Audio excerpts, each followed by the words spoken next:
तुम्ही या केकचा कलर बघू शकता. ह्याचं टेक्स्चर बघा किती छान आलेलं आहे. पूर्ण जाळी पडलेली आहे, अजिबात डेन्स झालेला नाही. आणि हा केक फक्त 20 रुपये खर्च करून मी बनवलेला आहे.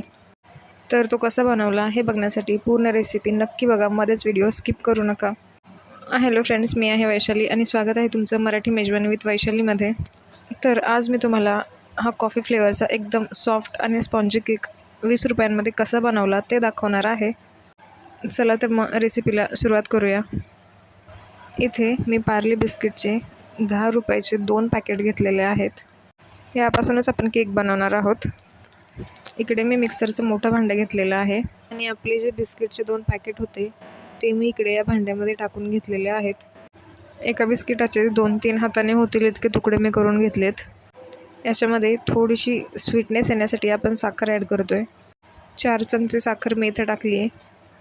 साखरेचं प्रमाण तुम्ही कमी जास्त करू शकता किंवा बिस्किटाच्या गोडीचा अंदाज घेऊन साखर तुम्ही तुमच्या मनाने ॲड करू शकता. इकडे मी माझे बिस्किट आणि साखर दोन्ही एकत्र मिक्सरमधून फिरवून घेतले. तयार झालेली पावडर मी आता एका काचेच्या बोलमध्ये ॲड करून घेतली आहे. मी हा केक कॉफी फ्लेवरचा बनवते म्हणून मी त्याच्यामध्ये 1.5 चमचे कॉफी टाकली, चिमूटभर मीठ टाकले, थोडंसं तेल टाकले, छोटा चमचा तेल मी याच्यामध्ये टाकले. तेलाचं प्रमाण जास्त ठेवायचं नाही, नाहीतर केक आतून चिकट होतो. आता मी इथे कॉफी, थोडंसं मीठ आणि आपल्या बिस्किटांचं जे पावडर होतं ते एकत्र मिक्स करून घेतलं आहे. आता मी इथे जशी गरज पडेल तसं थोडंसं करून याच्यामध्ये दूध ॲड करते. दूध आपण रेग्युलर घरात यूज करतो तेच आहे. मी सकाळी गरम करून ठेवलेलं आणि दुपारपर्यंत ते रूम टेम्परेचरवरती आलेलं तेच दूध मी या केकमध्ये यूज केलं आहे. आपलं बॅटर मी 6-7 मिनटासाठी रेस्टला ठेवते, जेणेकरून जे काही कॉफीचे चंक्स होते ते चांगले विरघळतील. पर्यंत इकडे मी केक टीन रेडी करून घेतलं आहे. टीनमध्ये तुम्ही बटर पेपर यूज करू शकता. इथे मी एक नॉर्मल व्हाईट पेपर घेतलेला आहे, त्याच्यावरती थोडंसं तेल टाकलं आहे आणि तेच इथे यूज करते. आपलं बॅटर आता 6-7 मिनटानंतर रेस्ट झालेलं आहे. त्याच्यामधले कॉफीचे चंक्स आता विरघळलेले आहेत. बॅटरमध्ये आता मी पाव चमचा बेकिंग सोडा आणि अर्धा चमचा बेकिंग पावडर ॲड करून घेते. बेकिंग सोडा आणि बेकिंग पावडर टाकल्यानंतर हे ॲक्टिवेट होण्यासाठी 10 ते 15 सेकंद लागतील. तोपर्यंत आपण त्याला चांगला मिक्स करून घेऊया. बेकिंग सोडा आणि बेकिंग पावडर ॲड केल्यानंतर तिथून पुढची प्रोसिजर एकदम फास्ट करायची आहे. इकडे आपला केक टीन तयार आहे. मी त्याच्यामध्ये आपला आता बॅटर ॲड करून घेते.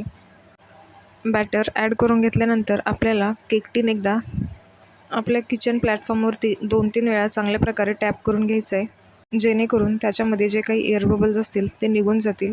दुसऱ्या बाजूला गॅसवरती मी एक कढई ठेवली आहे. ही माझी जुनी कढई आहे, ही फक्त मी बेकिंगसाठी यूज करते. त्याच्यामध्ये मी थोडंसं मीठ टाकलं आहे. मिठाचा कलर थोडासा काळा दिसत असेल कारण हे मीठ मी बऱ्याच वेळा बेकिंगसाठी रियूज करते. ही कढई मी मीडियम फ्लेमवरती 7 ते 8 मिनिट अगोदर प्रीहीट करून घेतलेली. आपल्या प्रीहीट केलेल्या कढईमध्ये मी केक टीन ठेवून घेतला आहे. 15 मिनटानंतर आपला केक बऱ्यापैकी राईस झालेला दिसत आहे. आणखी 15 ते 20 मिनटं लो फ्लेमवरती ठेवल्यानंतर आपला केक तयार होईल. मी इथे केकमध्ये एक टूथपिक इन्सर्ट करून बघते. जर टूथपिक क्लिअर आली तर आपला केक तयार आहे. टूथपिक क्लिअर आली म्हणजे आपला केक तयार आहे. इकडे मी केकवरती बदामाचे काप टाकलेत. तुम्ही कुठलाही नट यूज करू शकता. इकडे मी पार्ले बिस्किट यूज केले. तुम्हाला पाहिजे असेल तर तुम्ही दुसरे कुठलेही बिस्किट इथे यूज करू शकता. ओरिओ बिस्किटचा केकही खूप छान होतो. ओरिओचा कलर अगोदरच डार्क असतो, त्याच्यामुळे बेकिंगनंतर ते आणखी छान दिसतं. त्याची टेस्टही खूप छान येते. तुम्ही एकदा त्याचंही ट्राय करून बघा. इकडे तुम्ही माझ्या केकचं टेक्स्चर बघू शकता, कलर बघू शकता, खूप छान आलेला आहे. आपला केक आता तयार झाला आहे. हा केक खूप सॉफ्ट आणि स्पॉन्जी होतो. विदाऊट फ्रीज हा 3 ते 4 दिवस टिकतो. ही रेसिपी तुम्ही एकदा नक्की ट्राय करून बघा. इथपर्यंत व्हिडिओ बघितला आणि व्हिडिओ आवडला असेल तर व्हिडिओला लाईक, शेअर आणि चॅनलला सबस्क्राईब करायला विसरू नका. तुमचे काही सजेशन्स असतील तर तेही कमेंट बॉक्समध्ये नक्की सांगा. लवकरच भेटूया नवीन रेसिपीसोबत. पूर्ण व्हिडिओ बघितल्याबद्दल खूप खूप आभार.